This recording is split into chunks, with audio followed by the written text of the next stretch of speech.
This is episode 177 of That Shakespeare Life.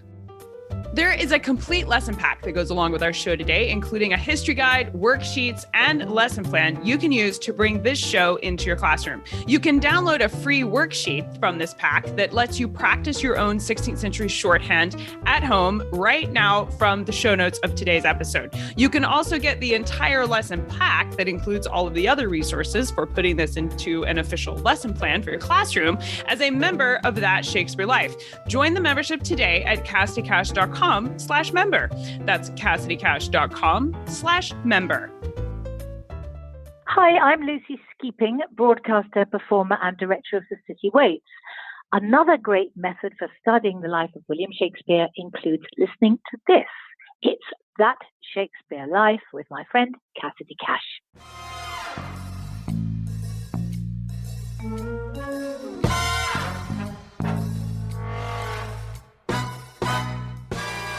His shorthand was not only capable of being written down fast enough to take live transcription, but that it was also secret, so handy for diaries or sensitive correspondence.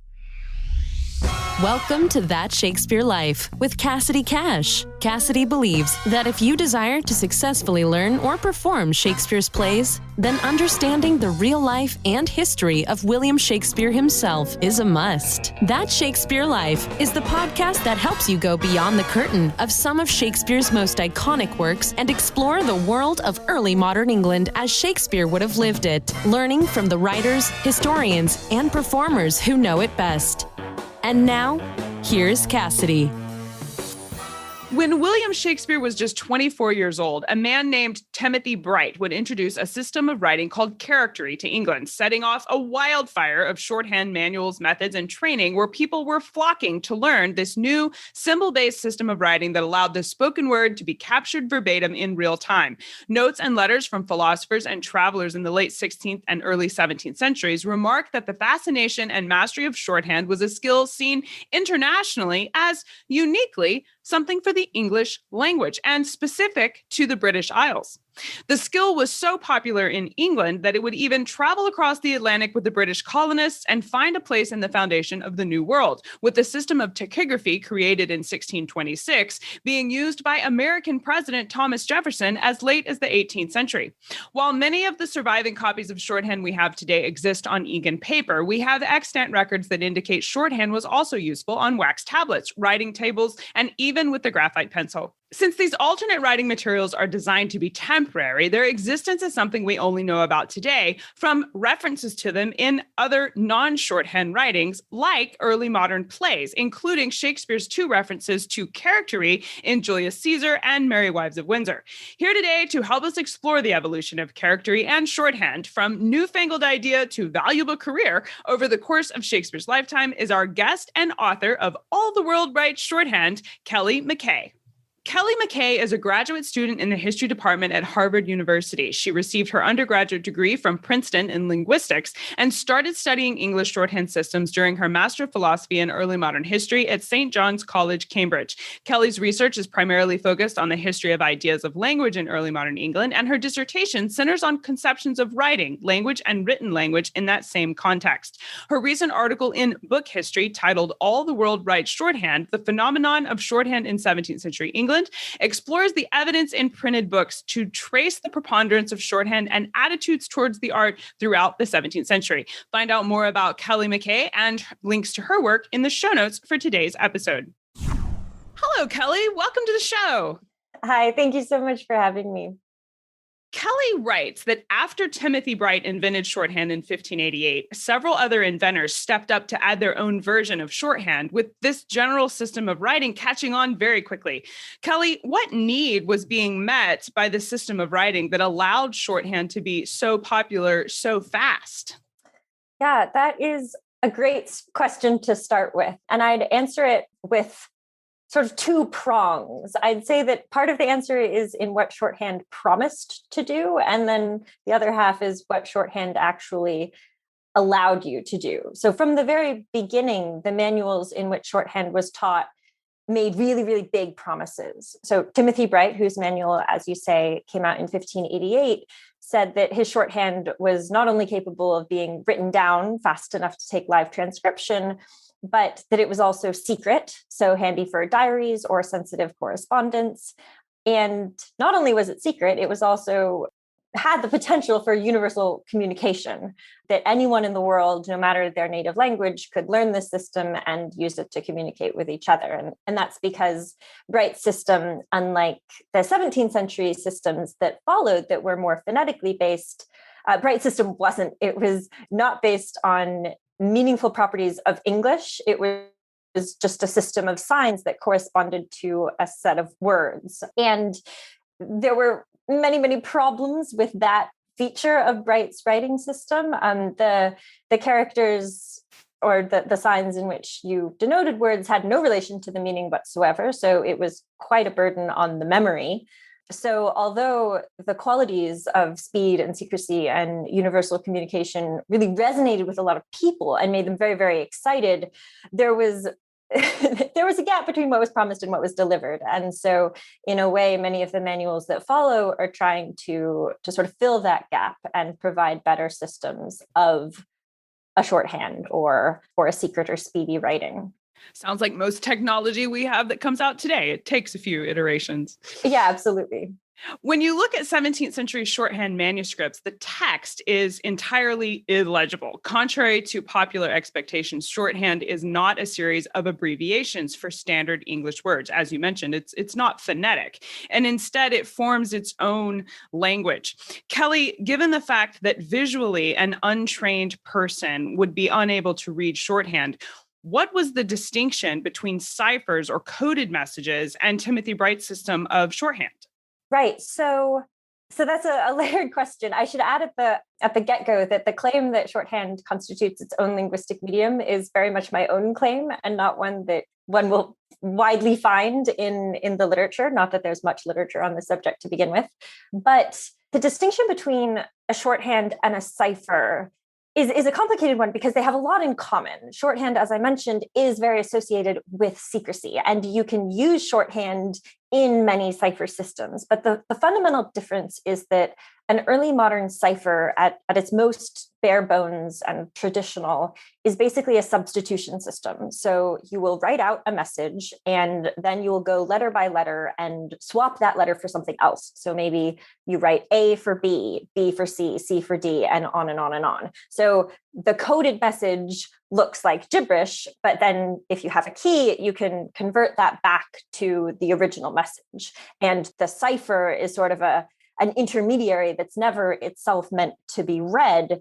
It's just sort of a secure intermediary medium. Shorthand is not that at all. If you know a shorthand, you can read a shorthand. You can't just crack it with a key. Every system of shorthand, Bright's included, but the phonetic systems of the 17th century in particular will have very complicated rules that are particular to the system. It's not just a matter of swapping out letters for other letters. So many of these systems do write phonetically, and so you're only writing down meaningful sounds as opposed to all of the letters in a given word. And there are often different ways of representing sound that aren't just writing down a character. So, for example, in phonetic shorthand, you don't write down vowels.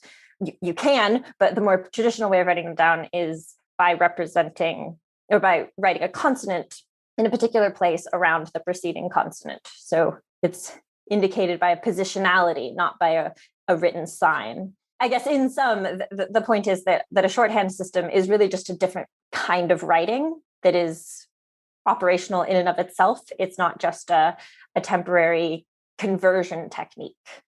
So the difference between, writing in another language versus like invisible ink, it's not designed to hide a message that would otherwise be written in English. It's designed to write in its own form of language. And absolutely. There's a great example, actually, of ciphers and shorthands in the movie National Treasure. If you've ever watched that, they use a key to crack a code and open up a cipher. So to see kind of the distinction there, what Kelly's mentioning, we'll link to that film and some examples of shorthand so you can compare in the show notes for today's episode. So make sure you stop by there to see that. Kelly's work references the Czech philosopher John Amos Comenius, who first visited London in 1641. He remarked that the English had, quote, discovered an art which has now come into vogue even among the country folk, that of rapid script tachygraphia, which they call stenography. Almost all of them acquire this art of rapid writing, end quote.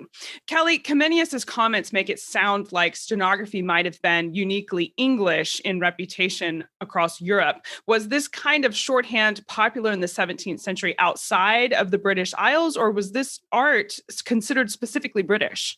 It was considered specifically English, I would say. And by English, I mean the English language, not the English nation. You find shorthand in the British Isles. You also find shorthand in colonial America. But it is one of the big mysteries of shorthand because there are many strange writing innovations that occur in England and also on the continent, but shorthand really just doesn't make it outside of the English-speaking world. And it's not for lack of trying. There are a few scholars. Francis Lodwick is a big one. He's associated with the Royal Society. Like Comenius, has a lot of reach outside of England. And he creates a shorthand based off of an English one that's designed for Dutch. And it has no traction. Why this is, I don't know. And it continues to sort of nag at a lot of scholars who work on shorthand. I've heard various suggestions of why it remains such an English phenomenon. One of them is that because in shorthand, you're reducing language down to its sounds, because English orthography has so many extra letters, perhaps that means that you inherently have less to write down.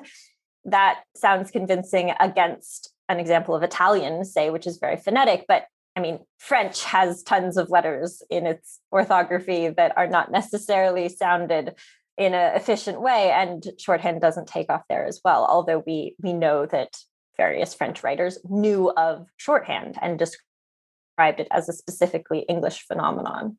We've mentioned shorthand, charactery, and tachygraphy as specific methods of shorthand that were present. But Kelly, you've alluded to there being a lot of systems of shorthand that were coming up during Shakespeare's lifetime. Exactly how many methods are we talking about? It's a hard question to answer because, unfortunately, we don't have a ton of evidence from Shakespeare's lifetime. As soon as he dies, we start to have quite a lot. So up until, let's say, 1700, there are approximately 30 systems that we know of concretely and that we can certifiably say existed. Before that, we have Bright's system, which came out in 1588. After him, a man named Peter Bales, who was a writing master known for his writing prowess. He published 2 books that were adapting Bright's system in 1590 and 1597. He called his system a brachygraphy. But he sort of backtracked in 1600 because none of these systems really worked. They were also burdensome on the memory. And so he published in 1600 a manual that is part of his canon, but is really not a shorthand so much of a system of abbreviation. Then in 1602, we have a man named John Willis who publishes the first phonetic shorthand. We don't have anything from him again until 1617, but the manual from 1617 purports to be the 5th edition of his work. So we can perhaps assume that between that period in the early 1600s, there were a few manuals by him which were printed. And John Willis, the first phonetic shorthand inventor, was the major influence for everyone that followed. And so were other people experimenting with his system as soon as it came out? Very possibly, but we just can't say for sure. Many of the surviving copies of shorthand that we have today are written with ink on paper. Kelly, in the past on our show, we've discussed other methods of writing that were popular for Shakespeare's lifetime, including writing tables, wax tablets, and even graphite pencils. Do we have any records to indicate whether shorthand was used in any of these other writing methods as well, or was it only an ink and paper method? So ink and paper was definitely the most, well, it appears to me to be the most standard because it's what we still have in the largest quantities. So I've seen shorthand written in ink on paper in commonplace books, miscellanies, recipe books, in the margins of printed books. One thing to note about shorthand is in its early stages, in particular, it was very small, so very good for writing in cramped margins of books. I've also seen paper books that were entirely in shorthand, often books of the Bible or Psalms, that sort of thing. And they can be quite elaborate and quite beautiful.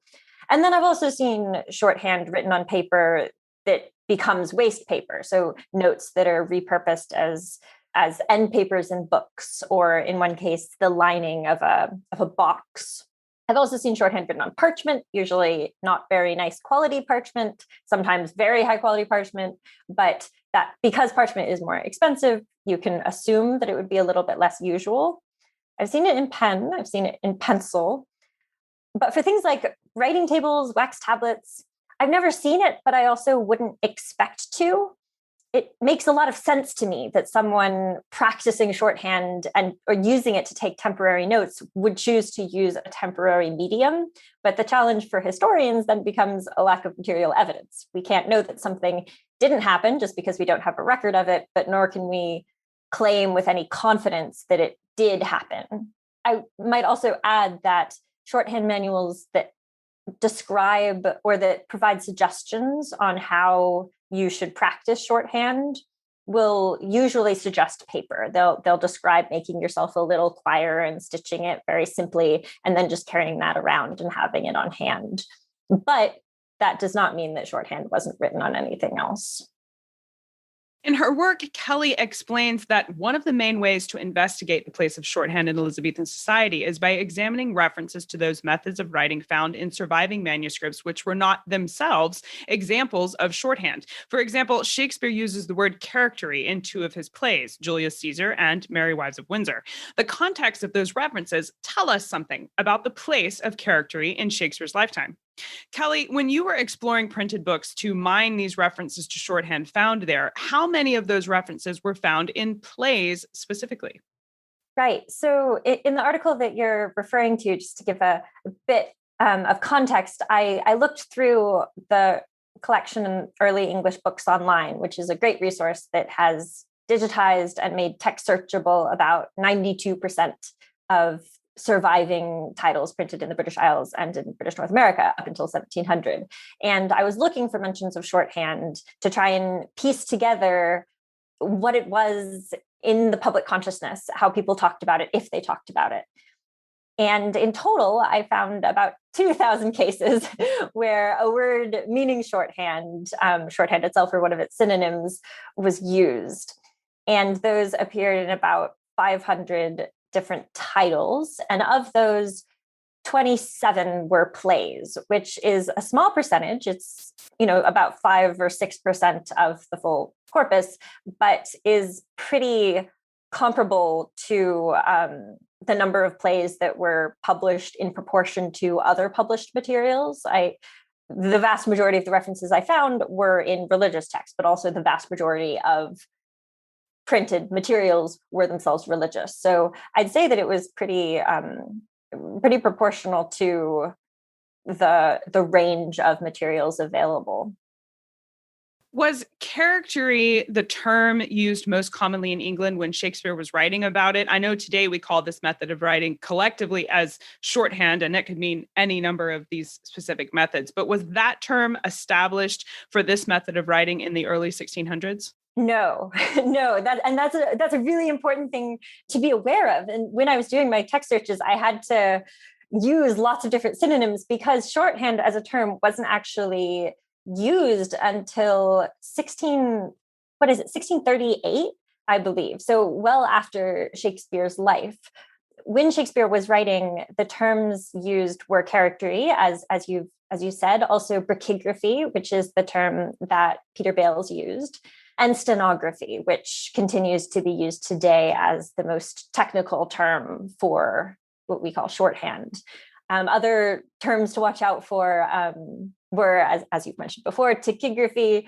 Stenography is not to be confused with steganography, which is actually another term for cryptography, but the association between the terms alludes again to the association between shorthand and ciphers.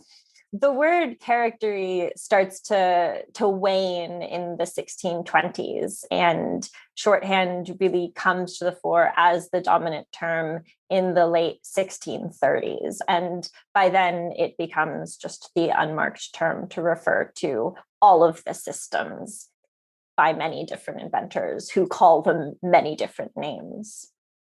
How have you been able to decipher the surviving manuscript examples of shorthand today? Are there any surviving manuals that tell you how to learn shorthand? There are many manuals, and those are what I concentrate on. The question of decipherment is perhaps less of a question of how and more a question of if, because there's a lot of work that needs to go into a proper full decipherment of a text that is completely in shorthand. So far, when I've done deciphering, it's been annotations in shorthand manuals, when I can be pretty confident that the manual is the same, is presenting the same system that is being used. In one case, I deciphered a psalm, and that was just sheer luck because I guessed what it was and I happened to be right. But there are a lot of challenges with deciphering shorthand manuscripts. The biggest is that in the 17th century, a lot of the systems, well, all of these systems develop out of the 1602 manual by John Willis, and many of them have the same characteristics and the same letter shapes, although those letter shapes don't always correspond to the same letter. So it can be very, very challenging to identify what shorthand is even being used.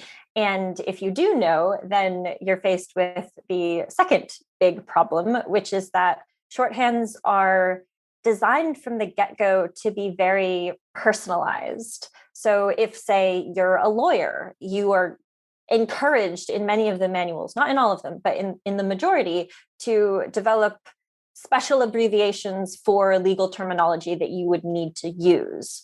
Same if you're a natural philosopher or a physician.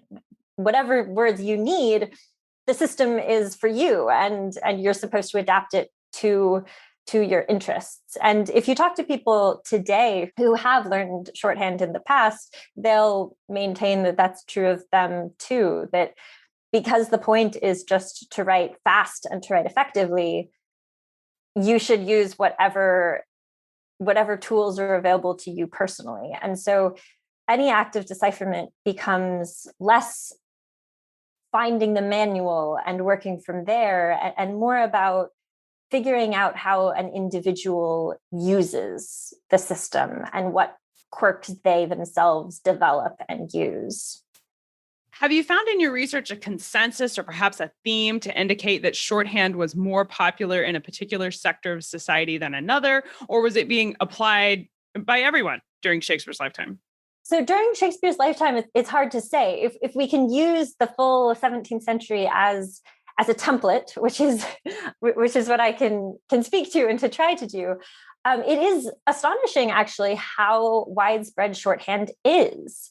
The manuals point towards an audience of men, but men use it, women use it, rich, educated men use it, less well-educated men use it as well. So an example would be the most famous shorthand writer of the 17th century is Samuel Pepys, who wrote his entire diary in shorthand, and it's been deciphered and become a very valuable resource for 17th century historians. So he used shorthand and knew it very well, but he also had a servant named William Hewer who also wrote in shorthand. So master and servant alike, because shorthand offered so many different advantages, because it could be used as a trade to take down speeches, etc., or as an act of private writing, it appealed to a lot of different people for a lot of different reasons. Kelly writes that by the 1640s, shorthand and mastery of it had become, quote, as much a technology as an art, end quote, and that knowing shorthand formed a skill to be monetized, not unlike what we think of today as trade school, where you learn to be a carpenter, a welder, or a plumber, to then establish a valuable career around this new skill. Kelly, when Shakespeare was referencing charactery in his plays, was shorthand still considered a newfangled idea and this brand new technology people were figuring out how to use? Or was it already established as a valuable skill that people were using? Very much a newfangled idea when Shakespeare was writing, though it's worth saying that shorthand continues being thought of as a newfangled idea for decades and decades after its first invention. But when Shakespeare was writing, charactery associated with Bright was still very much an unusual, a strange form of writing. And in the cases that Shakespeare uses it, this very much comes out. So in The Merry Wives of Windsor, he uses charactery to refer to the language of fairies. So sort of this ethereal, otherworldly, strange code, not cipher, but, in Julius Caesar, he uses the word charactery in reference to the face. And that connection actually has a lot of staying power. Throughout the 17th century, there are references to the shorthand of the face, sort of as a parallel to the face being an open book. It's just a metaphorical sense that you can read someone's thoughts in their expression or in their furrowed brow. And so it's very much an idea of a writing that is not like normal writing, or a system of communication that's not quite in the human domain yet. That's the sense that I get from how Shakespeare is using the term. Where did someone who wanted to master the skill of shorthand go to learn? Were there trade schools set up to teach someone how to master their chosen form of shorthand? Of sorts, not schools in the way that we would think of them now, but there were people who taught shorthand, usually the same people who invented systems and published them. Oftentimes, the title page of a manual will include an address and an appeal. If you want to learn more, visit me at this street in London, and you can have private lessons. I think personally, and this is a bit contentious at times in the literature, but I think the first port of call would be acquiring a manual and starting with that. And if you have a teacher as well, then they would often encourage you to still keep the manual with you and use it as a reference book. But there were all sorts of ways of learning shorthand. So another scholar who works on shorthand in the colonial setting in America is Teddy Delwick, and he studies students at Harvard who seem to have copied manuals by hand to sort of distribute them among the community, and it seems to be something that students would do. Not necessarily as a matter of course, but not uncommonly. You could also learn from a family member if they happen to know it, from a friend. There's no particular evidence that I found from the 17th century. A lot of the scholarship actually for how shorthand was taught comes a little bit later in the 18th or 19th century. And it's all very, very spotty. But whenever you can find, for instance, a text that has written dialogue between a learner and a teacher with little annotations saying write this mark different, that's always a bounty. Actually, Charles Dickens taught shorthand to one of his family members, and we have his teaching manuals, and that's a pretty fantastic resource. That is a fantastic very resource removed from Shakespeare. Well, certainly a nice example of what it did look like to teach something like that. I know we would love to learn more about this topic and see things like Charles Dickens' notes on shorthand. What are some of your favorite books or resources you can recommend we use to learn more? Yes. So the historiography of shorthand is kind of its own weird story. The bulk of shorthand scholarship happened in the 1880s. And that's when many of the big histories of the subject were written, though the latest was written in the 50s. But these books tend to be very aggrandizing of shorthand and not necessarily the most accurate. And so for people who are interested in learning about shorthand today, if it's the English context that sparks your interest, I'd really recommend, it may sound unusual, but there's a descriptive bibliography of the collection of shorthand manuals that Samuel Pepys had, which was assembled by a scholar named William Carleton in 1940. And it's a great resource because it has a description of each manual with a description of the system and also a biography of the inventor. So you get a really quick cursory glance at its early development through its first 100 or so years of existence. More recently, I'd also recommend, on the subject of Dickens, a book that came out in 2019 called Dickens and the Stenographic Mind by Hugo Bowles, which is about Charles Dickens and his learning and teaching of shorthand and how it informed his literary mentality. It's not quite early modern, but it's a really interesting look into the subject of shorthand. And as I said, we have unusual materials of Charles Dickens, and he's a person who's elicited enough studies that we know a fair bit about him. So it's a really nice glimpse into like a microhistory of shorthand. Those are excellent resources that we will link to in the show notes for today's episode, along with the links to the other resources Kelly mentioned. So make sure you go to the show notes to see all of this bonus history that we will put there. Kelly, we ask everyone this next question here at That Shakespeare Life, and that's, what's the one book you would take with you on a deserted island? My friends in England tell me I'm supposed to allow you the complete works of Shakespeare and a copy of the Bible. So your choice would be in addition to those. Yes, I've thought about this, and my mind first went to just as the books that are really long that would take up plenty of time. But I think that the complete works of Shakespeare and the Bible would suit me very nicely in that respect. So what I'm going to say instead is I just acquired a book called The Forager's Calendar, which is all about how to forage for food in the UK. And it's been a pretty fun activity during COVID. So I think what I'd like would be a similar book, a foraging guide, but one that was specific to the desert island that I'd be stranded on. So that I think that's a very practical and wise choice for sure. And it is always consistently funny to me that whenever I pose this question, everyone has assumed that they would be on their deserted island for a long time, even though the context of the question, you could be rescued, tomorrow. But no one ever picks true. Like a small pamphlet. They're like, I need an encyclopedia. War and Peace. Yes, exactly. Well, it's a great time, I suppose, to pick up War and Peace and all the other books we promised ourselves we would finish. So what's next for you? What are you working on now that you're excited about?